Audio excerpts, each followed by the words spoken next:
পঞ্চায়েত নির্বাচনে করেছিলেন সেই সব আবেদন আমরা করেছি।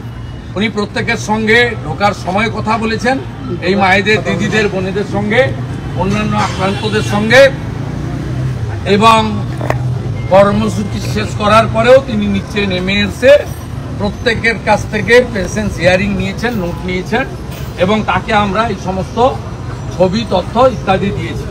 এবং আমরা ওনাকে একটা ডাটা দিয়েছি যে মহামান্য অবসরকালীন সামারে যিনি বসেছিলেন ডিভিশন বেঞ্চ, মাননীয় বিচারপতি কৌশিক চন্দ্র মহোদয়ের বেঞ্চ, সেখানে ডিজিপিকে কমপ্লেন করার জন্য বলা হয়েছিল। 1025টা কমপ্লেন ডিজিপিকে করা হয়েছে।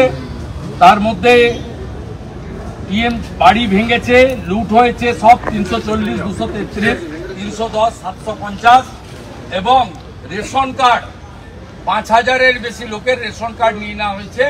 এবং আপনি শুনলে অবাক হবেন, বিশেষ করে কোচবিহার জেলায় সিতাই, দিনাটা, মাথাভাঙা, নাটাবাড়ি এবং কোচবিহার দক্ষিণ, এই 5টা বিধানসভায় কোনো ভারতীয় জনতা পার্টির লোকেদের, সনাতনীদের বিশেষ করে রাজবংশী সহ কারোর বাড়িতে গবাদি পশু নেই।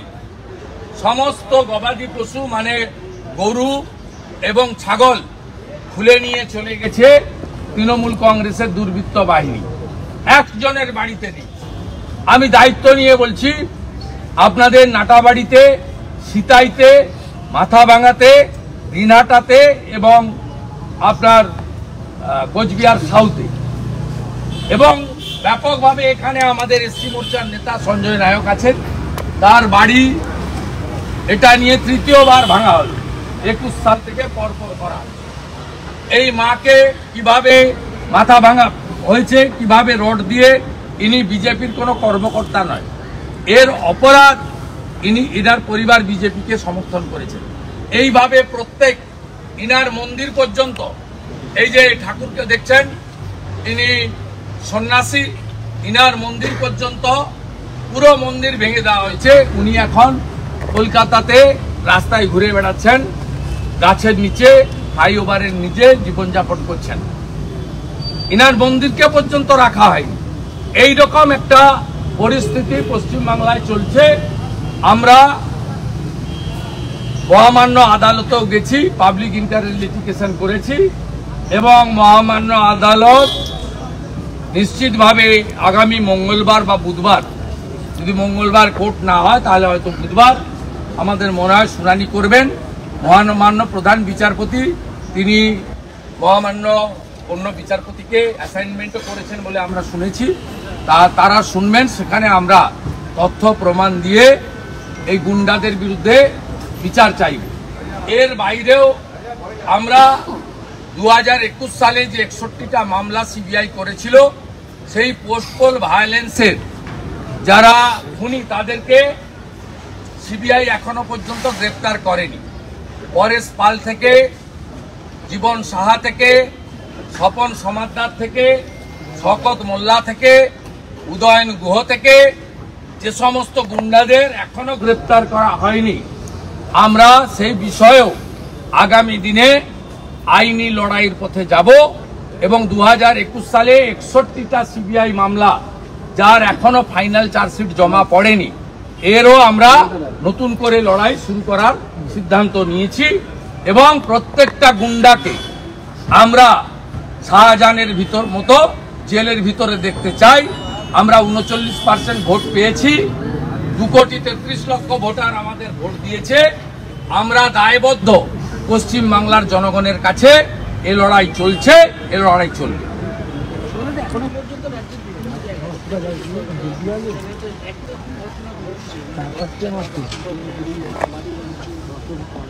প্রত্যেক দিনই ঘটছে। আরো বলছে যে আগে বলছিল 19, এখন বলছে 21।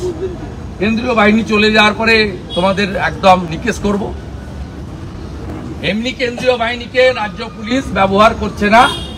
আমরা কেন্দ্রীয় নিরাপত্তা বাহিনীর কন্ট্রোল রুমে জানালে ঘুর পথে তাদের 1.5-2 ঘন্টা পরে ইনসিডেন্ট প্লেসে নিয়ে যাওয়া হচ্ছে। আমাদের পক্ষ থেকে মোট সেফ হোম করা হয়েছে বারুইপুর, বাসন্তী, ডায়মন্ড হারবার, বারাসাত, বসিরহাট, কলকাতা, মেদিনীপুর, ঝাড়গ্রাম, বিষ্ণুপুর, আরামবাগ, কোচবিহার, ঘাটাল। সেখানে এই মুহূর্তে ৩,২০০ জন আছে। এর বাইরেও রাজ্যের বাইরে চলে গেছে ২,৫০০ ছেলে, পশ্চিমবঙ্গের বাইরে চলে গেছে। এটা কোনো রাজ্যে হয় না, কোনো রাজ্যে হয় না। 2021 সাল থেকে 15টা স্টেটে ভোট হয়েছে, কোন রাজ্যে এই জিনিস হয় না। এটা 3 বার পশ্চিমবঙ্গে ঘটলো, 21-এ ঘটেছে, 23-এর পঞ্চায়েতে ঘটেছে, এবারও ঘটেছে। এবং আশ্চর্যজনক ভাবে পুলিশের একটা বড় তলাকে যেভাবে ভোট লুট থেকে বিরোধীদের আটকানোর কাজে ব্যবহার হচ্ছে, তার ফলেই আজকে পশ্চিমবাংলার জনগণের নিরাপত্তা আজকে কেড়ে নেওয়া হচ্ছে। আমি কলকাতা পুলিশ কমিশনার দলদাস বিনীত গোয়েল, যিনি মোজা জুতো খুলে মমতা ব্যানার্জির বাড়িতে কালী পুজোর দিন প্রসাদ বিতরণের কাজ করেন, সেই বিনীত গোয়েলকে আমি চিঠি দিয়ে বলেছি, এখানে ভাইপো বসেছিল 5 দিন ধরে ধর্ণা দিয়েছিল, ঠিক সেম জায়গায় ভাইপোকে যেখানে অনুমতি দিয়েছে আমাকেও দিতে হবে। 19 তারিখ বিকেল 4টা থেকে আমাদের ধর্ণা চলবে, আমরা প্রত্যেক দিন ধর্ণা করব বলে জানিয়েছি। এবং তার উত্তর আমি আজ অবধি মেলে পাইনি। আমি মঙ্গলবার দিন আবার রিমাইন্ডার মেল দেব, উত্তর পেলে ভালো, উত্তর না পেলে আমি যে পদ্ধতিতে পারমিশন আদায় করে এখনো অবধি 100-র বেশি সভা আমাকে গত 3 বছরে করতে হয়েছে, এখানেও ধর্ণাটা ঠিক একই পদ্ধতিতে পারমিশন আদায় করে আমি করব। আপনারা যে বিরোধী দলনেতাকে বিজেপি এবং জনগণ দায়িত্ব দিয়েছে, আমি যা ধরি শেষ করে ছাড়ি। বৃহস্পতিবার আমাদের আটকেছে ডিসি ইন্দিরা আর ওই এডিসিপি খালেদ মিরাজ। আজকে ভেবেছিল যে বিজেপি 12টা, তৃণমূল 29টা, আমরা একটু তাড়িয়ে দিই, আমরা আটকে দিই, এরা মনে হয় পালিয়ে যাবে। আমরা সেদিন গার্ড ওয়ালে হাত দিইনি। আমরা পুলিশের নিচের তলার কর্মচারীর কিচ্ছু করার নেই। এদের এক্ষুনি যদি এরা কেউ প্রতিবাদ করে, কলকাতা পুলিশ থেকে স্টেট পুলিশে বার করে দেবে, বিহার কালিম্পং পাঠিয়ে দেবে, এদের কিচ্ছু করার নেই। আমি একটা গার্ড ওয়ালে হাত দিইনি। আপনাদের সামনে ঘন্টা ওয়েট করেছি যে জুডিশিয়ারি জিন্দা হ্যায়, জুডিশিয়ারি বেঁচে আছে বলে কেষ্ট মন্ডলের মতো, কেজরিওয়াল হেমন্ত সোরেনের মতো ডাকাতেরা জেলের ভিতরে আছে। তাই জুডিশিয়ারি বেঁচে আছে বলে আমি লড়াই করে আবার আজকে ভিকটিমদের নিয়ে রাজভবনের দেখা করে সাংবিধানিক প্রধানকে, উনার ক্ষমতা খুব লিমিটেড আমি জানি, সংবিধানের ঘেরাটপের মধ্যে থাকতে হয়, উনি এক্সিকিউটর নয়, ইমপ্লিমেন্টিং অথরিটি হচ্ছে স্টেট গভর্নমেন্ট, আমরা জানি। কিন্তু কনস্টিটিউশনাল হেড তার কাছে সবাই আসেন। 11-র আগে মমতা ব্যানার্জিও সপ্তাহে সপ্তাহে আসতেন। গোপাল কৃষ্ণ গান্ধী না থাকলে মমতা ব্যানার্জিকে ওই ক্যাডবেরি আর স্যান্ডউইচ খেয়ে অনশন ভাঙতে হতো না। উনি গিয়ে ফলের জস খাইয়েছিলেন রাজনাথ সিংজি আর উনি। তা আমরা সেখানে এসে আমাদের কথা, আমাদের আবেদন, আমাদের তথ্য, প্রামাণ্য, যুক্তি এবং ভিকটিমদের মুখ থেকে যারা অ্যাকচুয়ালি আক্রান্ত তারা তাদের কথা বলেছি। পরবর্তী কার্যক্রম আমরা সেইভাবে চালাবো। শুভেন্দুদা, এত কোটি কোটি টাকা খরচা করা হচ্ছে ইলেকশনে, নির্বাচন কমিশনের ভূমিকা কি তাহলে? যেখানে ভোট লুট হচ্ছে, তাদের ভূমিকাটা কি নির্বাচন কমিশনের? নির্বাচন কমিশনের ভূমিকা সারা ভারতে যা, পশ্চিমবঙ্গে তাই। আমরা ইলেকশন কমিশনকে বুঝাতে পারিনি যে এসওপি পশ্চিমবঙ্গের জন্য আলাদা হওয়া উচিত। ইলেকশন কমিশন তারা দিল্লি থেকে ভাবেন যে উড়িষ্যা যা, উত্তরপ্রদেশ যা, গুজরাট যা, এখানেও তাই। তো পশ্চিমবঙ্গটা যে আলাদা, এটা ওরা এখনো পর্যন্ত ভেবে উঠতে পারেনি। শুধু আমার মনে হয় শেষের দিকে ওনাদের মাথায় একটা কিছু এসেছিল যে 15 দিন সেন্ট্রাল ফোর্স রেখে দিই। এই একমাত্র রাজ্য যেখানে 6 তারিখে এমসিসি ওঠার পরেও 15 দিন সেন্ট্রাল ফোর্স 19 তারিখ পর্যন্ত রাখার অর্ডার সেন্ট্রাল ইলেকশন কমিশন দিয়েছিল।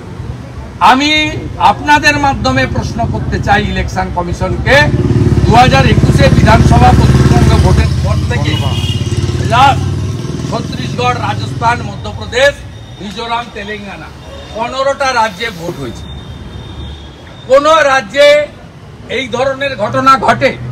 উড়িষ্যাতে বিজেডি 20 বছর শাসন করেছে। আজকে উড়িষ্যায় বিজেপি সরকার হয়েছে, 21টার মধ্যে 19টা সিট আমরা পেয়েছি।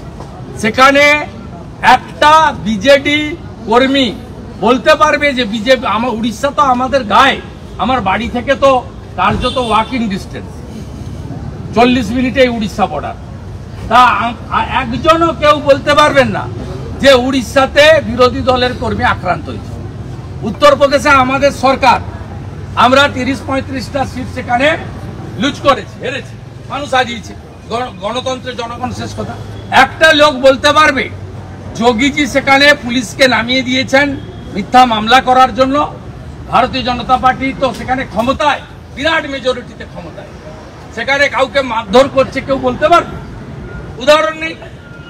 তাই পশ্চিমবঙ্গে এগুলো হচ্ছে, যারা শাসক তারা এটা চান বলে, তারা বিরোধীদের নিঃশেষ করতে চান। এর জন্য যদি কেউ দায়ী হন, পুলিশ মন্ত্রী মমতা ব্যানার্জি দায়ী। এই কারণে 21 সালে 5 সদস্যের যে বিচারপতির বেঞ্চ হয়েছিল, তারা NHRC-কে ইনভেস্টিগেশন করতে দিয়েছিল।